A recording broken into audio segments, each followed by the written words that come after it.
All right, Tom, we're finally live after us fumbling with tech. I mean, us meaning Matt. Yeah. How you doing, buddy? I'm doing good. How you guys doing? Great. We've had podcast days are always our favorite days. We've talked about that. So, and we were talking about the first time we met. I think it was back at PodFest 2019, which is crazy. It's been a couple years now, and everything's changed. But yeah, it really has. But shout out to Erin File. She connected us again. So she's awesome, and always got to give her that shout out. Yep. But, yeah, man. So, and then there's like so many mutual friends of ours that we were noticing, like John Barrett. We got to give a shout out to him because he listens, I think, too. And Stephen Kotler's a client of yours. So lots of cool overlap, man.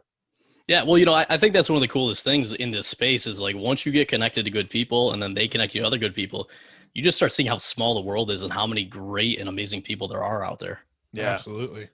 Well, cool. Let's dive into your backstory. We actually, before we hit record, you were kind of giving us some of the details about your journey so far. But let's dig a little bit deeper. And what were you doing before you became an entrepreneur? I know you were working with your wife for a bit, and now you guys are sort of doing different things. So let's get into the whole like evolution of where you are today. Yeah, absolutely. Well, so I think like most entrepreneurs, you've always kind of had the pieces in your background. And then in hindsight, you're like, oh, now it makes sense. But at the time, it really didn't. Mm-hmm. So our story kind of started. I met my wife the first day of college. She was literally the first girl that I met. And kind of a sidebar, my cousin, who was the best man at my wedding, he got up for his speech and he's like, you know what? I gave Tom one piece of advice when he went to college. Stay single. He goes, that lasted about 5 minutes. So, we met the first day of college, 4 years later, getting ready to graduate. And I started looking ahead and I was like, oh, crap. I had a computer science degree. She had a zoology degree. Neither of us had jobs. We had a bunch of debt between credit card debt and student loan debt. And then I started actually like applying and looking at what my career was going to look like. And I was like, I do not like the path that I chose, Mm-hmm. So I started kind of questioning things and I said, you know what? I'm going to retire by 35. We're going to retire by 35. And she's like, what are you talking about? And I'm like, I don't know how we'll make it happen, but it's long enough to figure it out, but short enough that we can truly live life and not be, working for the next 45 years. And sorry, I might have missed it. How old were you at that time when you set the goal? 21. 21? Okay, gotcha. Yeah. So, left college. Neither of us had jobs. So I was like, all right, let's figure out how to do this. Yeah. And what happened right away was every time I would try to start an idea, she would shut it down. And it became very apparent that she was on that like traditional path, get a job, that type of thing, where I clearly wasn't. Mm-hmm. And so that ended up kind of coming to fruition when every idea was shut down and I was driving home from work, all depressed. And I heard one of those ads on the radio. And like, you guys probably know what I'm talking about. Like, hey, free weekend seminar, learn how to, this one was like invest in real estate. And I'm like, that's it. I just need like this weekend seminar. And long story short, the weekend seminar turned into a 3-day seminar, turned into a like huge upsell. So I ended up spending $15,000 on this real estate investment training that ended up becoming a total sham, big guru, just traveling around town. And so that was like more credit card debt on top of everything else. And I did all of that without telling my wife about 9 months before we were getting married. Holy moly. Oh, yeah. If you want to start out with like things not to do, like don't do that. Okay. And no take for other people. Yeah. Well, and then so, I think like one of my favorite books is, The Obstacle is the Way. And that was a very big obstacle. But out of that really came clarity that like, hey, we're not aligned on where we want to go. So let's sit down before we get married and really figure out what the life is that we want to build. And then we can talk about how to get there. Mm-hmm. And what we found by doing that was like, we're clear on the life we want. We just weren't aligned on the path. And so then from there, we ended up like, I started a real estate investment business because I had to pay back all the money I spent. You had to use the real estate knowledge somehow. Yeah, I'm like, I got to use this, right? So we did that. We started that in the last recession. And then a couple of years in, I was like, another recession is going to happen again. And I saw a bunch of friends get wiped out with real estate. So I said, how do we diversify? So we started a wine and liquor store. So we had that for a while. I was still working a full-time job. We were pregnant with our first kid at that point. And then a couple of years later, ended up getting to the point where we could both leave our jobs in our early 30s. And then basically at that point, thought we had everything we wanted, and then fell into a little bit of depression because it was like, I thought the goal was to retire young. And that was cool for a little bit of time. But then it was like, all right, well, what's my purpose now? And what was challenging was a lot of people around me just didn't understand. They're like, you guys have it all. You've got multiple businesses. You've got great kids and family. You've got, you know, the money you need. Like, why are you depressed? So it was an interesting kind of journey to go from like thinking we had the goal to then like, oh my gosh, I feel like I'm starting over. Was that like was that probably not an immediate feeling? Was it something that just kind of developed over time? Yeah, well, because, you know, what I didn't mention was I also had a career while I was doing that. I did software development, and then I got into like business consulting. So I was always like busy, always doing stuff, working towards that goal. And so when I hit it, I was like, this is amazing. But then you go from like always hustling and always working towards something to suddenly being in a state where you're not working towards something. It's a very different feeling than I think most people have. And it was completely unexpected when I was like, why am I not happy? I feel like I should be. Yeah. So when you say like retire by, what was it, 35, right? Is that what it was? The goal was 35. I ended up leaving my my job at 32. Dang. so yeah, because that's when you say retire, essentially that's, would you define that as like your income or your passive income is greater than any of your monthly expenses? Yeah. Well, so there's the book a lot of people know, Rich Dad Poor Dad. Sure, so right. There's a game related to that called Cash Flow 101. And that was kind of how I built everything off of it. It was like, hey, if I just get the businesses and the income to exceed the expenses, I can pretty much not have to worry about working and have everything covered. So with every decision I made, it was like, all right, how do I keep building this income coming in? And then specifically, how do I do it in a way so that it doesn't require me to be there? Yeah. And so that's, I think, the key that a lot of people miss is they keep working on building the income, but they don't build it in a way that it still works without them having to work more. This reminds me of we just recorded an interview with Jay Abraham and Rich Sheffer, and we are talking about this product that we're helping to release, this passive income product. And Jay has this concept, the Tom Sawyer Method. So essentially is like recruiting other people to do the work for you, you know, but after you figure out the system. And I know for Matt and I, and just kind of like a lot of folks listening, entrepreneurs, you just think I'm the fixer, I'm the doer, I can solve this problem. But you quickly find yourself in the middle of everything. And you realize you're not the right good person to execute all this stuff. You know, you're great at the concept. I was going to say, I'll share with you guys something that I didn't realize how powerful this question was at the time. But when we were going to open the wine and liquor store, I still had a full-time job. And obviously a retail store, you need people to be there all the time it's open. So I was like, well, I obviously can't be there. So I asked the question, I was like, what needs to be true? And right, for me, the question was, what needs to be true for this to run without me? But I kept coming back to that question time and time again. And what that question allowed me to do is to say, okay, well, in order to, let's say, have this store run without me, what do the financial numbers need to look like?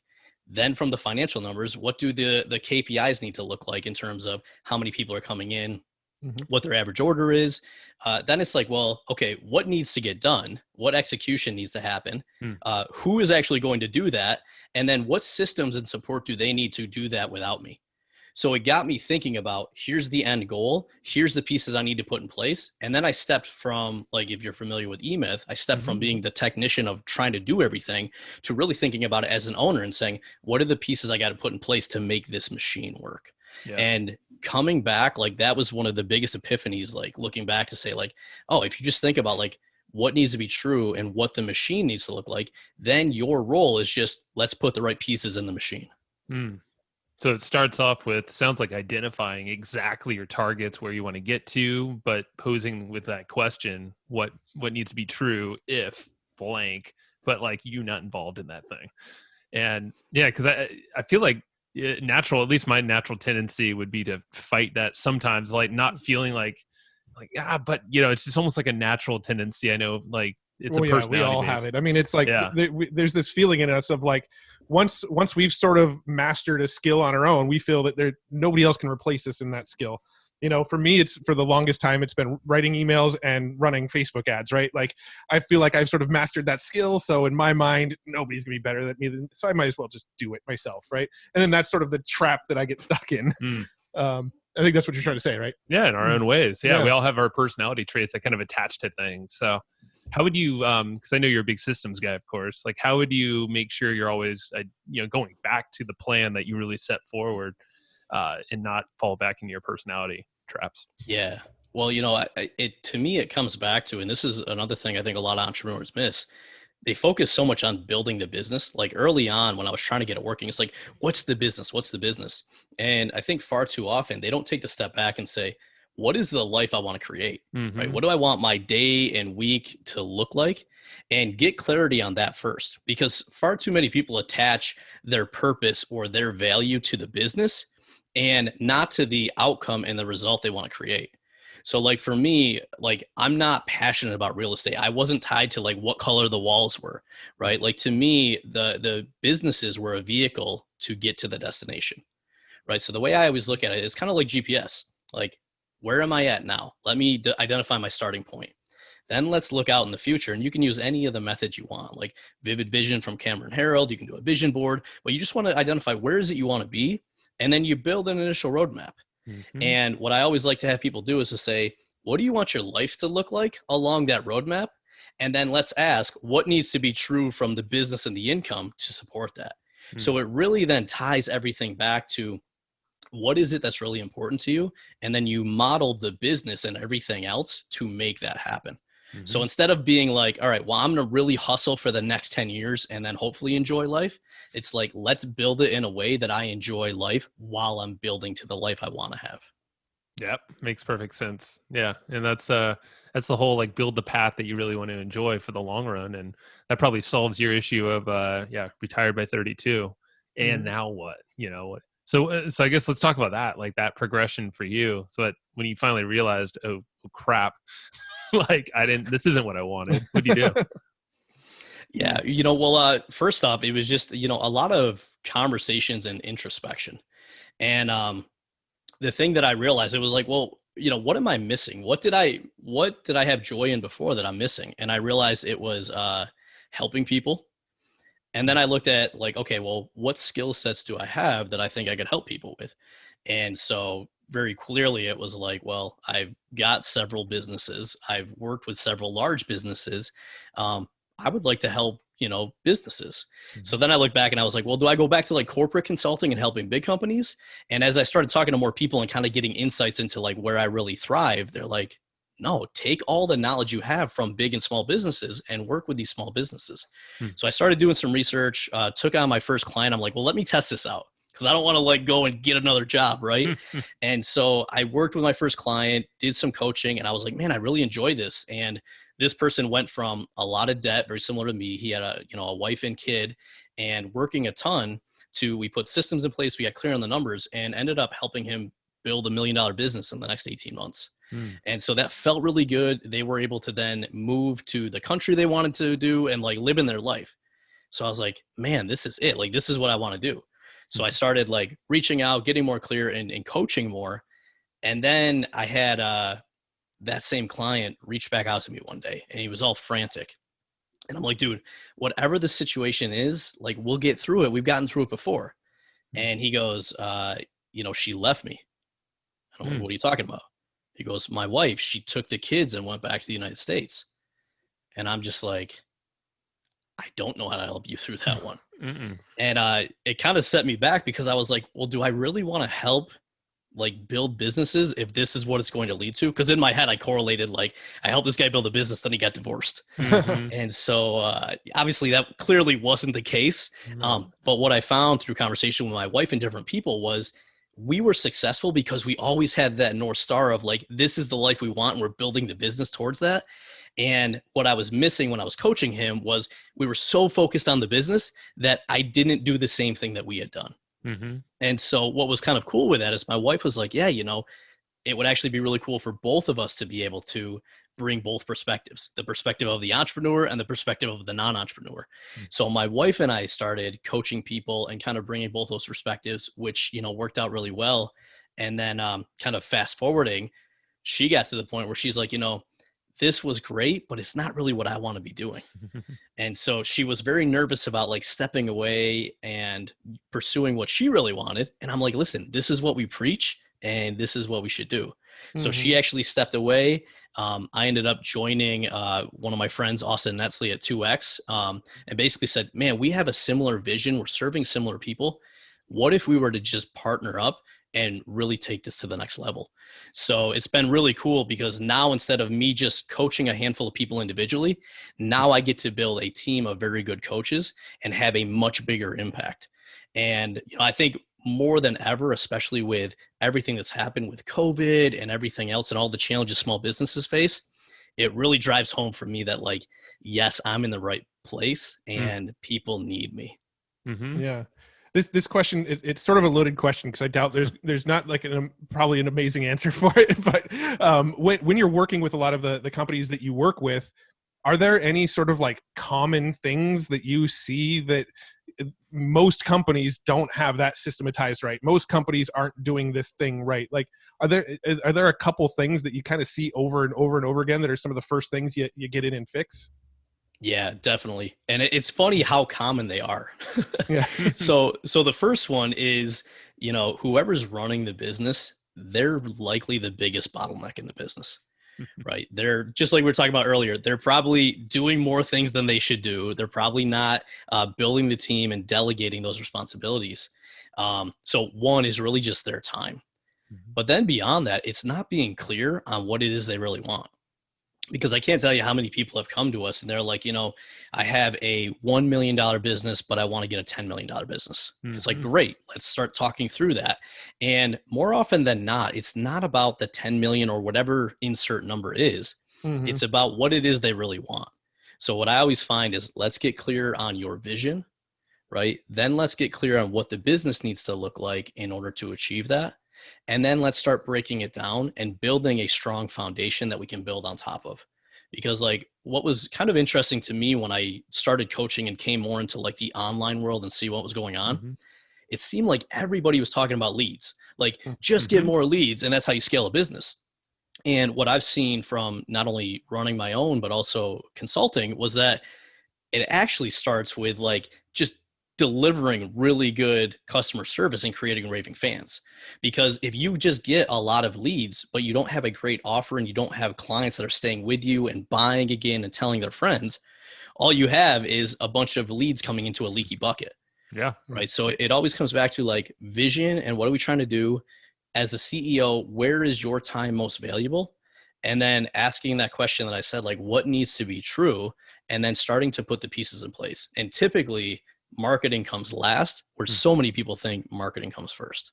Mm-hmm. No, it's similar to the podcast, space that we have so many people come to us like, how do you grow I want to grow my podcast to 100,000 downloads a month. And it's like, great. Okay. Where are you at now? 50. Like, that's fine. But let's maybe more realistic. It's like 5,000 a month. Okay, cool. You got 5,000, 10,000, but like, it's almost like just squeeze what you can out of the folks you have, because typically there's not enough good mechanisms or, maybe a funnel or some kind of system there, a marketing system to make the most of it. They always want more downloads, just like more leads. Yeah, I don't think enough people focus on the end goal of the result that they're looking for, right? Like, we know somebody, just speaking on the podcast analogy a minute, like we know somebody who has a podcast that gets like 5,000 downloads a month. That's not horrible, but it's not, the biggest podcast in the world either. Mm-hmm. And this specific person has an amazing lifestyle business off the back of a podcast that gets 4,000 downloads a month. So when somebody comes to us and says, hey, I want to get a podcast to 100,000 downloads, well, why? Yeah. I mean, it's ego. That's the only reason you want to get to 100,000 downloads, because if the end result was money, you don't need 100,000 downloads to make the money you want to make. Mm-hmm. Mm-hmm. Well, I was going to say, and that goes to a great point. One of the things that we always come back to, one of the sayings we have is like, what's the simplest and most direct path? Because what we naturally do as, I think, just people, but especially as entrepreneurs, is we create complexity. Mm-hmm. Right? We launch a new product, or like if we're talking about marketing, we try to market on every channel, and then we try to so complexity creeps in it. And by the time we get done, we have a lot of products, a handful of which don't sell, but then they require maintenance and upkeep. They require team members to support it. So like one of the first things with most businesses, like beyond just getting clear on the vision, is like, what can we simplify? Mm-hmm. Because if people want to drive their 6-figure business to 7 or their 7 to 8, depending on the industry and the model, you might be able to do that with a couple of products, right? So whereas most people think I just need more and more, one of the best things we can do is simplify and say, how do we do it with less? Because if we think about the simplest and most direct path, it may not be getting 100,000 downloads, which is a hard thing to do. It's about, well, okay, how many, like if I've got product market fit and I've got the right product, how many customers do I need? And then the best way to keep those customers is to give them really good service and then give them the next thing, right? Yeah. Easier to sell your existing customers than the new ones. Right. Then you look back and say, well, if I've got those customers and they're solid, now let's look at sales, right? Because if I've already got leads coming in, but I'm not converting at the right close rate, now I'm like leaving money on the table. So whereas most people go right to marketing, there's a handful of levers that we can usually pull first that actually then make marketing more effective when you focus on it. Yeah, no, definitely entrepreneurs, and us included, and very much so, likes to just complicate. I just feel like it's the creative muscle as well. It's like, ooh, what if we tried this? I bet we could do this thing. But yeah, more than likely it snowballs into this like behemoth of something that's now crap. Now it's sucking all my energy and focus. I'll tell you our biggest problem in our business right now. It's the blessing and the curse of having a podcast. When you have a podcast, you get people feeding you new ideas and tactics every day. And inevitably we're like, ooh, that's really smart. We should go try that. And that leads us down rabbit holes of, spreading ourselves too thin, being on platforms we shouldn't have any, business being on. And yeah, that's, anyway. Well, I was gonna say, and I think it's something we all fall into. And like what I often tell people is when you're earlier on in your journey, like go wide and see what's available out there, right? Because you could make it work with real estate. You could make it work with various different business models. It's going to be what works for you. But once you hone in on what you want to do, then you want to really get narrow, like get off of everybody's email list, follow like one or two key people and just focus in on that. And this isn't the sexy stuff, but it's ultimately what the most successful companies do, right? Like, if we go back to bigger companies like Apple doesn't have a ton of products to get to the point where they've been at, right? And that's one of the beauties of a company like Apple. But we always think that we've got to do more, or there's a new tactic that we can implement. Whereas more often than not, the best thing we can do is just create our environment for success. Shut everything else out that isn't driving you intentionally towards your goal and just focus in and optimize what you already have. So how would you like take someone who likes to overcomplicate things, or like an entrepreneur who just like it's maybe it's the environment, like what are some strategies that people can do to simplify maybe something that exists already? And also maybe this is the same answer, I don't know, but like if you're building something new, making sure you're not going to fall into this complexity trap. Yeah, I think there's a couple things. One is really coming back to, and you'll see there's like common principles, right? Like at the end of the day, it's simple, right? Same basic principles. Yeah. Yeah. It's getting clear on what it is you really want. And then it's usually doing an audit, right? Let's do an audit on your time. And like most people, when you ask them like how much they work or where they spend their time, they're so far off. Sure. And then when you actually have them do like a time audit where they track it for a week, they come back and they're like, oh my gosh, I didn't realize I was spending this much time doing X, which is an admin activity that they could delegate or they shouldn't be doing at all. Then you do the same thing just on the business. So let's gather whatever metrics or key numbers we can so that we can identify the bottleneck. Let's take a look at your product suite and say, all right, where is revenue coming from? Because more often than not, there's like Pareto principle, right? 80-20. There's a couple of things that are driving the biggest results, and there's a bunch of stuff that isn't. So simply by identifying where the biggest opportunity is and cutting the rest out, we instantly simplify the business. And then every week it's like, reminder, here's the goal we're going after. Reverse engineer that back. Here's then what the numbers need to look like. And then based on that, we say, what's the best opportunity given everything that we have available to achieve those numbers? And then we just continuously execute and optimize. So it's like a weekly check-in, it sounds like you do, with what your team or yourself. And it's like that audit phase and then questioning of like, okay, cool. Based off of these results, this is what I'm going to do for this week or this time period. Yeah. Okay. Yeah. I go a little nuts with it. I've got it pretty dialed in now, but to me, it goes from big vision to then a yearly plan, to then a 90-day plan, to then a monthly, to then a weekly, then even to a daily. And, for a lot of people, like when you ask, how do we get them started? Sometimes it's as simple as like, let's have you own your day, right? Because when most people, like we have a system we call done by 10:30. And essentially the whole concept is most people wake up and start their day by grabbing their phone, checking notifications, and instantly they're letting the rest of the world dictate what it is that they do. Right. So what we recommend is like you get up and you don't check your phone, right? You do your morning routine. And by the way, the night before, you already figured out what you're going to do in the morning. And then you have a couple dedicated Pomodoro sessions, like, and whatever your morning routine is, to just say you're going to own your day because you're going to take care of the most important thing first. And if you did nothing else but did that every single day, you're going to start freeing up your time. You're going to start doing the most impactful things rather than the urgent things. Because what so many people fall into is they're always reacting to urgent, always reacting. And they get to the end of the day and they're like, I feel like I did a lot, but I got nothing done. Right. Whereas if you flip it and just say, what's the most important thing that I can do today? And you get that done. One day, it may not feel like a lot, but when you do that day over day, and then you do a weekly review, and then you're like, what did I learn? What went well? What can I apply next week? The momentum and the stacking of that over time, it's crazy. It's like an exponential growth curve. Yeah. And just to clarify, so the Pomodoro, that's basically like timed sprints, and then you move away for a little bit. Like and then 20 minutes and 5 minutes off. Yeah. So basically, yeah, it's a very simple. So you set either a 25-minute or a 50-minute timer, and you say, here's the one thing I'm going to focus on. And I'll tell you, when you start doing this, it's very difficult because what we naturally do is we get distracted. We're so used to notifications from email or social media or whatever else. So to stay dedicated for 25 minutes is very tough.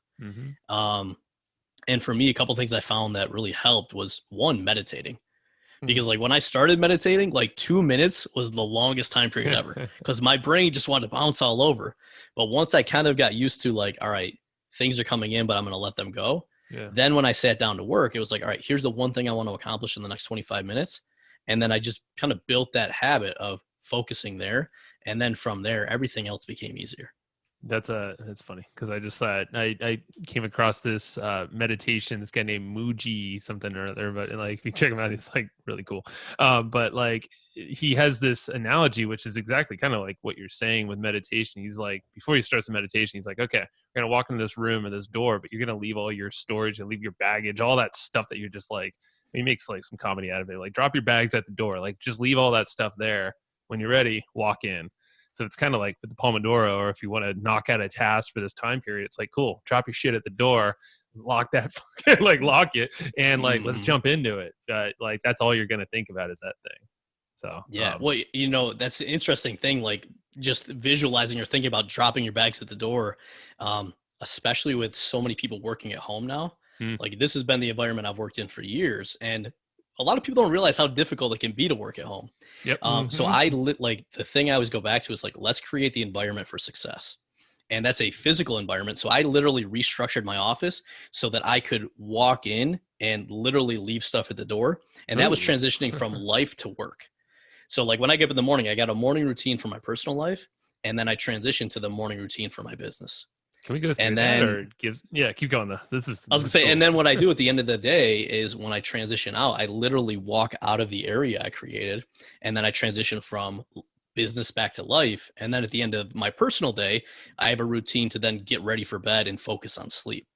So like, it sounds really corny. And for anyone that hasn't done it, but when you're really intentional about those things and you're setting up your physical environment as well as then just your mind and not letting it get distracted by all the notifications and everything else, everything just becomes easier rather than constantly bouncing around. Yeah. No, that's what are some things, I guess, in your environment, I guess both environments, but like to really, like you said, you organized your office. Like what are some key ways that you've organized it for this success and the business side of things?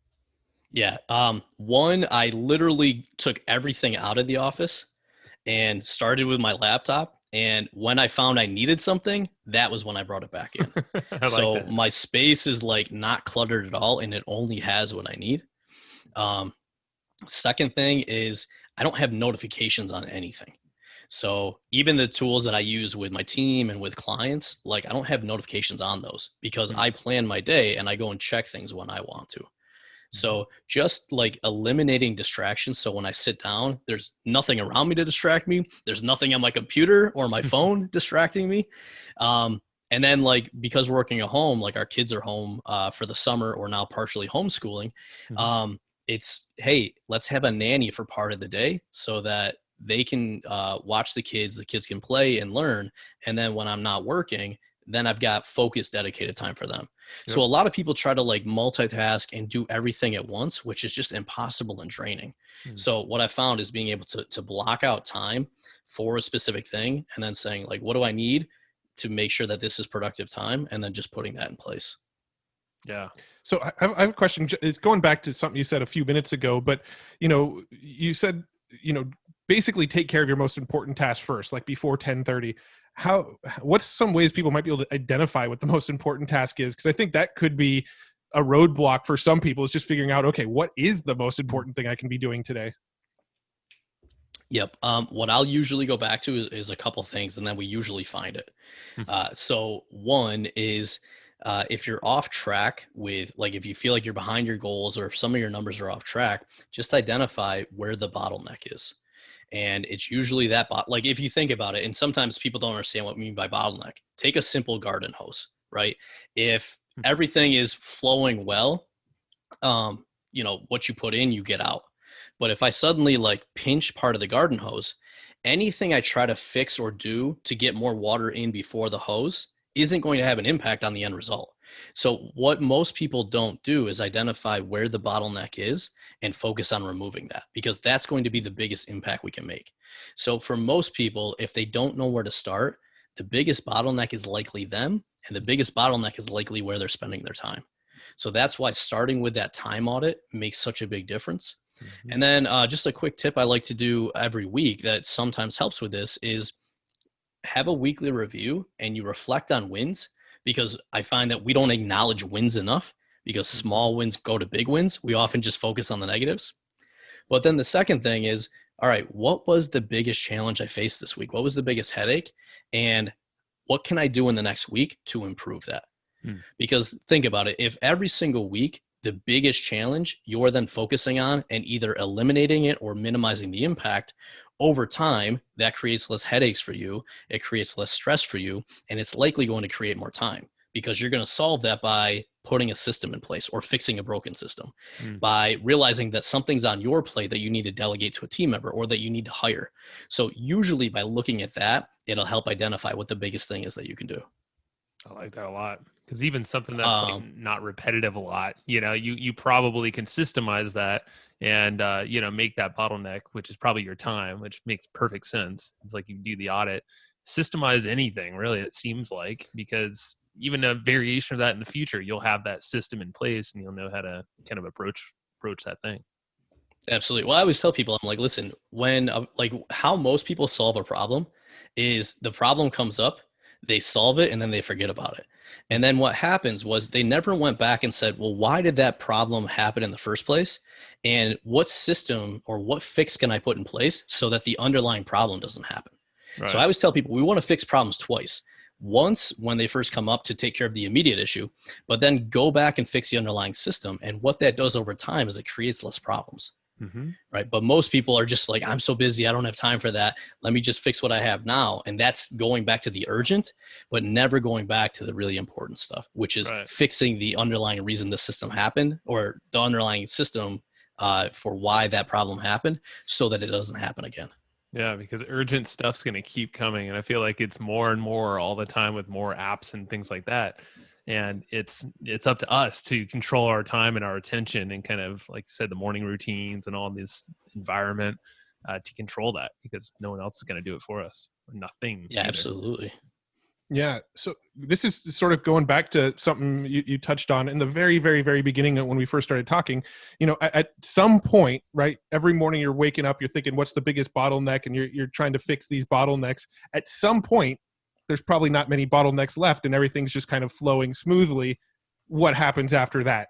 Right. And that's where you were saying you didn't have the fulfillment at that place that you thought you would have. So let's kind of dive into that, because I think Joe and I both have experienced that, and probably both of us to a certain degree experience that right now, right? Like we've gotten our business to a fairly good point where we're happy with the results, but a lot of times we're looking for stuff to do during the day, So let's dive into this topic a little bit, because I think this is a big one, and I think it's something that's been sort of a theme on our podcast quite a bit. It's come up with really high level entrepreneurs quite often. You get to a point of success and you realize that thing that you were striving for, once you reached it, it wasn't what you thought it was going to be.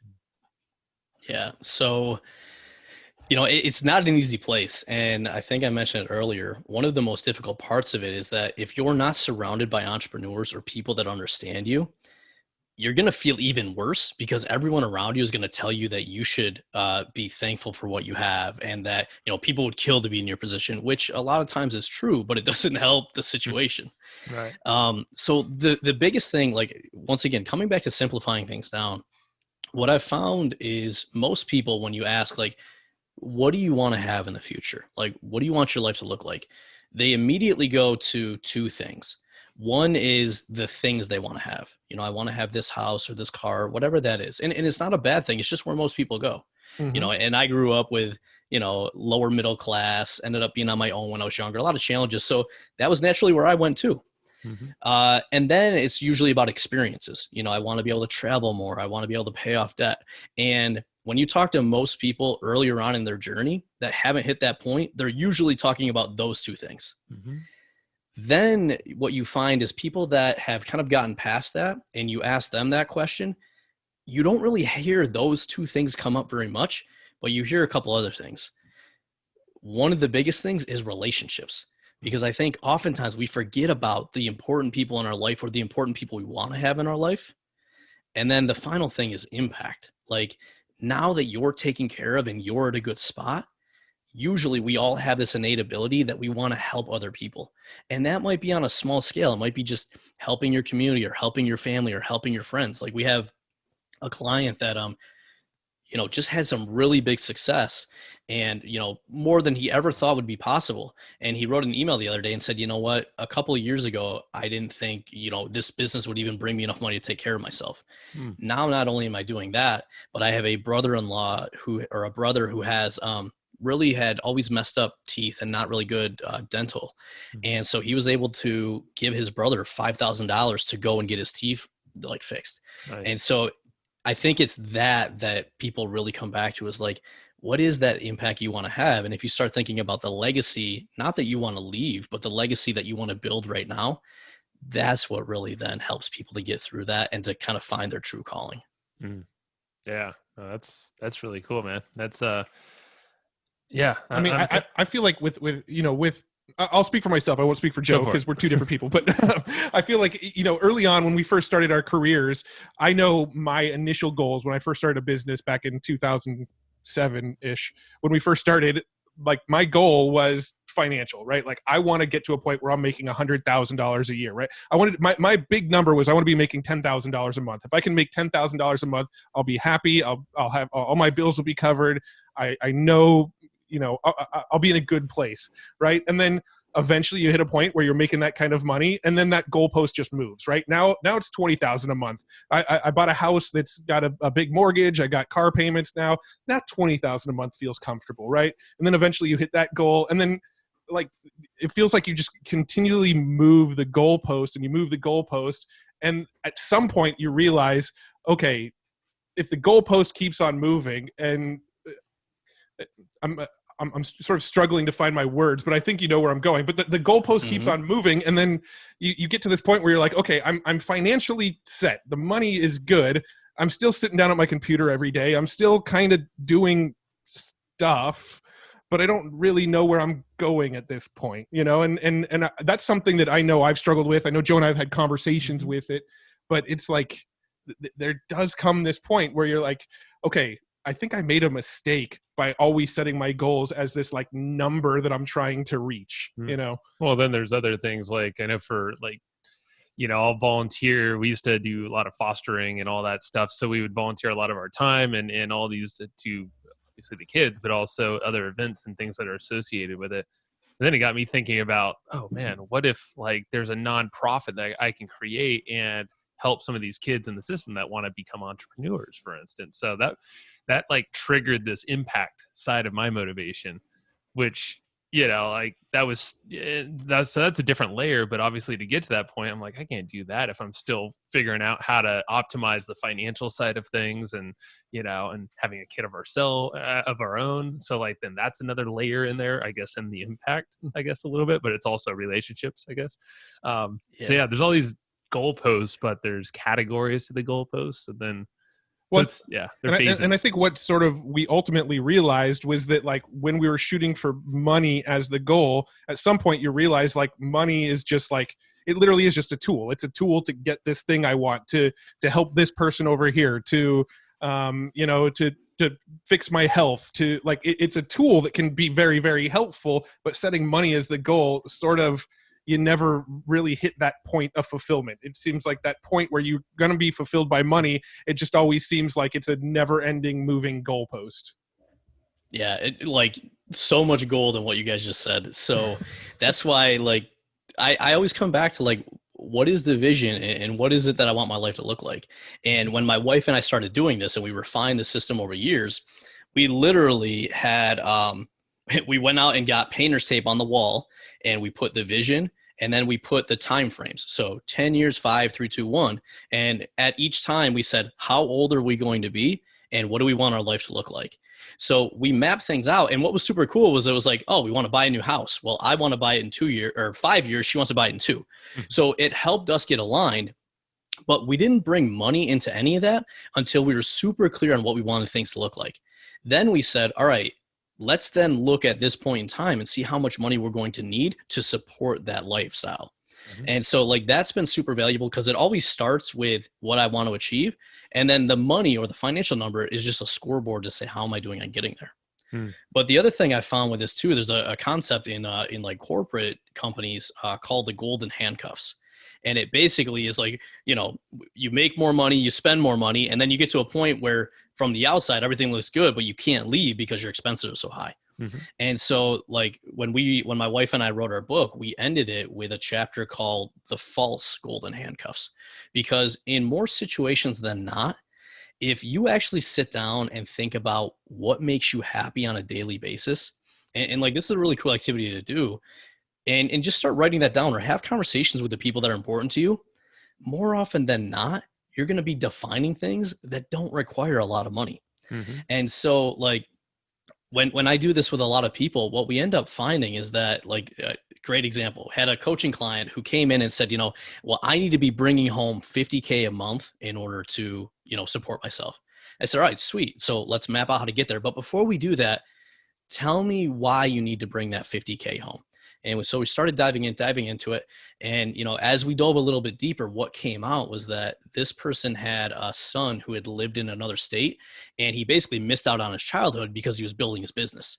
And so when we got down deeper, I said, okay, so it sounds like when you get the 50K, what you really want to be able to do is to be able to spend time with your son that's not in the same state. Is that right? And he's like, yeah.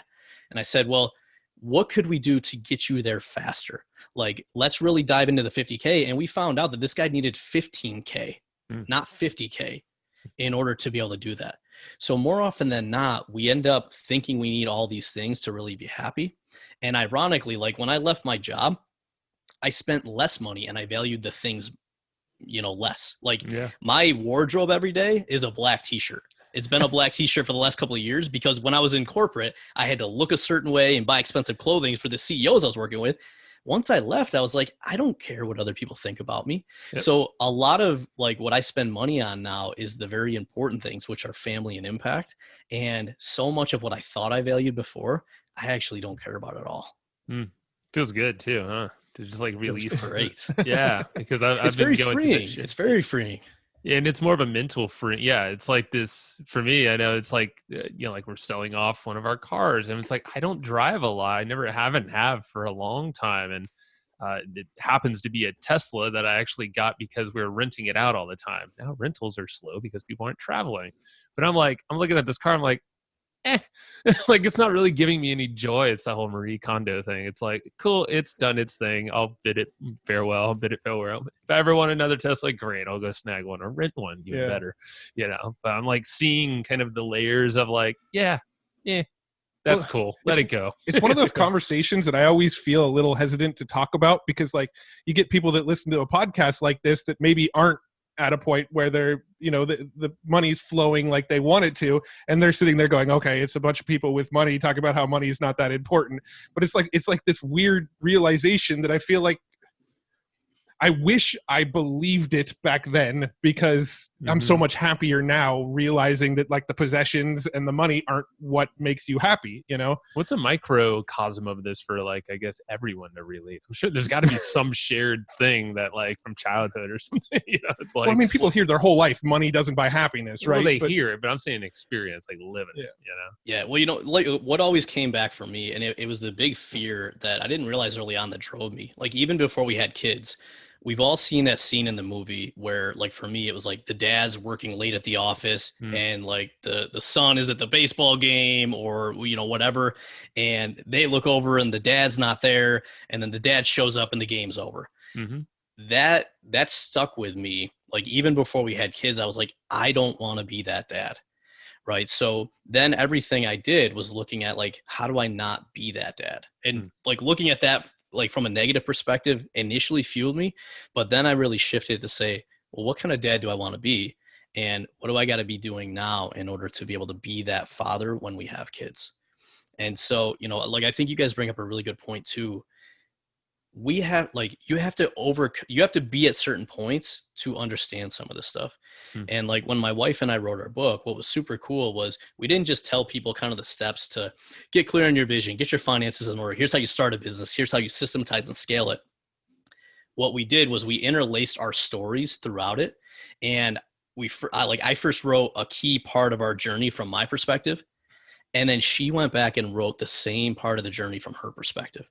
So what we wanted to show people was our mindsets and the challenges we faced along the way. Because unfortunately, a lot of people look at us now and they're like, yeah, like, oh, it's so easy for you guys now. Or like, oh, of course you could say that. But what we really wanted to show was, like, you don't realize all the stuff that the successful people that you look at, all the stuff that they did to get there.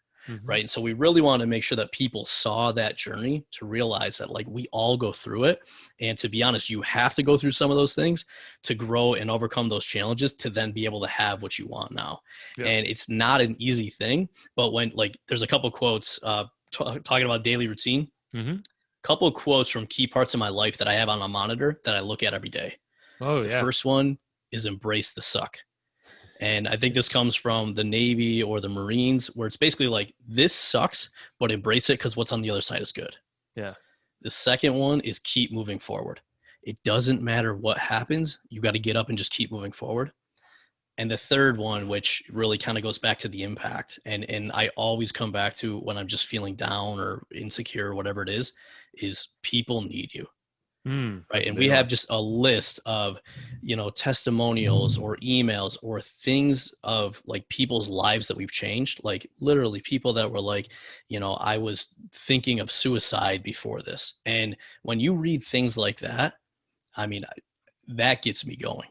Right. So, like, having those things in the environment to look at every day, to be like, whatever problem I'm going through is very small compared to, like, what is going on in the world. And if I can impact just one person and make one person's life better, that's worth it. That's cool, man. Yeah. The quote, I love the concept of rotating, like, a constant reminder in your office or wherever is relevant. I was trying to look for a note because I just wrote this down yesterday. Can't find it, but because I have an extra monitor in my office too, and I don't really have a good use for it. And I'm looking at your monitor behind you. I'm like, I'm sure you use yours, but like I want to rotate because we're fans of Casey Neistat, and he'll rotate The Godfather, like, all the time, and I forget his meaning, but like, I'm like, I want to rotate. You know, I don't know if it's like, I'm trying to figure it out, like a timer, like maybe it's a Pomodoro, like, you know, when I'm in the zone. But there's this video Shia LaBeouf did that's basically like him on a green screen going, saying, do it. I just want to have that on repeat whenever I got to get shit done. Like, maybe not the audio, but just like, okay, gotcha. Well, I was gonna say, like, that's great, and that, you know, I think everyone needs to figure out, like, what is it that gets you in the zone and helps you, and then just, that's like when I say the environment for success. Like, when things are going well, look around and be like, why is it going well? What motivated? What got me inspired? And let's just set it up so that you have that every day.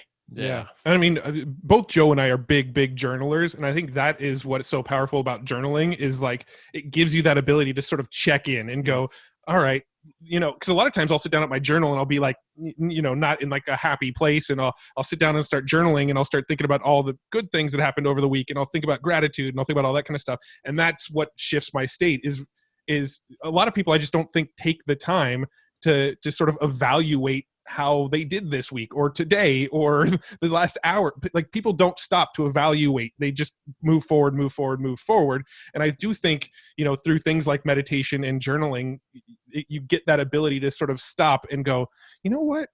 I don't need to work so hard today. I kicked ass this week, you know? And through practices like journaling and meditation, I think you can sort of step back and take that look at that broader picture look, where when you're so focused in the moment, day to day, do the next thing, you never give yourself that space to evaluate it. Yeah, absolutely. Well, and you know, like gratitude you mentioned, that was something I struggled with for a long time, because the first couple days I did it, like, it was pretty easy. And then after that, it was a challenge. And so what I always tell people is, like, if something isn't working for you, don't force it, but look for some, like, come back to the principle. So the principle is still gratitude and appreciation, but see if there's a different way to do it. So, like, in our household, on our bathroom mirror, the main one that our family uses, we have a prompt, and it says, our life is amazing because ... And when we first started doing this, it was me basically doing daily gratitude. And then my wife would see it, and then she would start adding to it. Wow. And then what was super cool is then our kids would see it and they would add to it. So it takes some of the pressure off me of, like, having to come up with gratitude every day. But it's super cool because sometimes the gratitude they say, I wouldn't even think about. And I'm like, oh my gosh, yes, it is. Yeah. One of the exercises, I learned this from James Altucher.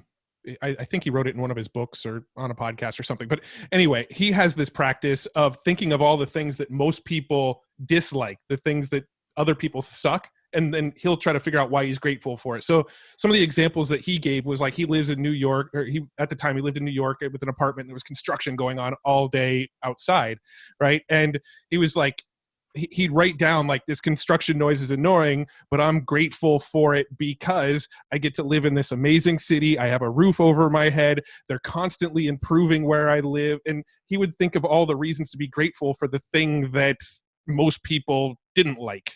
Yeah, I love that. And, you know, like, I think what's super cool with all this is that it doesn't matter which way you do it. Find what works for you, and then you can incorporate it in, you know, because, like, at the end of the day, this journey is a challenge. Like, it doesn't matter what people say, you're going to face challenges. And the only way you get through it is by overcoming those. And so it's funny, like, being on a lot of podcasts, people will often ask, like, hey, if you could go back and tell your earlier self something, like, what would you do? And I'm like, or what would you change? And I'm like, I wouldn't change anything, because it's that journey and every challenge you face that has made me become a little bit better. And I mean, I've made so many mistakes and lost so much money, and I still wouldn't change any of that, because it was going through all those things that forced me to grow and become better. So I love that exercise around just, like, really appreciating, like, the things that you see as bad. And when you do that, to me, you have total control, because it doesn't matter what happens. You know that there's a silver lining and appreciation coming out of there, and then you can take the best of that and go forward. Absolutely. I love that, man. Yeah. Well, go ahead. I think we're going to wrap it up. Right? Well, this is sort of my precursor to our wrap up questions. Right. So I was going to ask, what is the 2X formula? I know you're a big part of 2X. I could see the 2X behind you on your video there. What is the 2X formula? Yeah, basically, keeping things simple. 3 main phases: foundation, operational machine, growth engines. So foundation of any business is, what's the vision for what you're doing, and what's the strategy that will take you the simplest, most direct path to get there. Then we get to building your business into an operational machine, which is, what are the numbers? What's the execution to get those numbers? What is the team that's going to implement? And what do the systems look like to make that happen? And once you build your business into a machine, then your growth levers become sales and marketing. And at the end of the day, what goes all around that is mindset. And this is what people often like, and there's a specific order. Most people start at the top and they're like, oh, I just need more leads. I just need more marketing. Where at the end of the day, it comes down to, do you have the right vision? Do you have the right strategy to achieve that vision? Have you built a machine where it can keep running so that when you get more sales, you're not suddenly sucked back in? And then at the end of the day, every level you get to as an entrepreneur, you're going to run into mindset issues. And so that's where we always have to grow. And that's why we're always the bottleneck in our business. So it's those elements, but very specifically in that order. I like that. So it's like phases of all the evolutions of you as a business owner, but also a business in itself. So how can, how do people learn more about what you guys have? I think you have books, you have a training course, all coaching, all that stuff.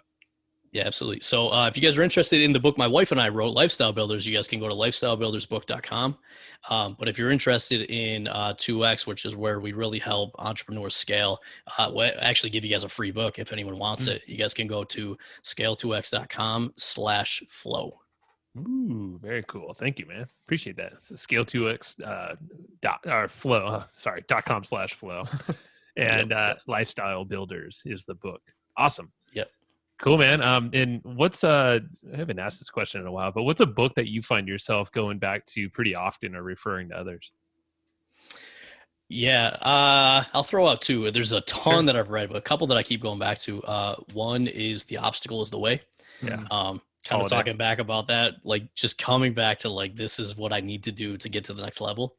And then another one is Principles by Ray Dalio. Like I read that later on in my journey, but I looked back and I was like, man, it really comes down to these principles in life and business. And every time I read it, I just pick up new things. Those are both great rereaders. Yeah. That's a good. I mean, I've read The Obstacle is the Way at least twice now, and I have Principles by Ray Dalio. It's over there somewhere, one of the thicker ones. But I think I've kind of used it more of like an encyclopedia. Like I'll open it and I'll like kind of flip to one thing, read some of it, and then close it and kind of revisit it. So I've never actually read it through. Maybe I should do that sometime. It's a dense book, but yeah, I mean, I guess you can use it as an encyclopedia too. If you kind of know the flow, then there's just like little nuggets. Yeah, I think those are good books, man. So thank you very much, Tom, for sharing all this and all of your strategies too, because I know I'm going to need to review these myself and implement a lot of them. They're good. Thanks for your time, man. Absolutely. My pleasure. Thank you, guys.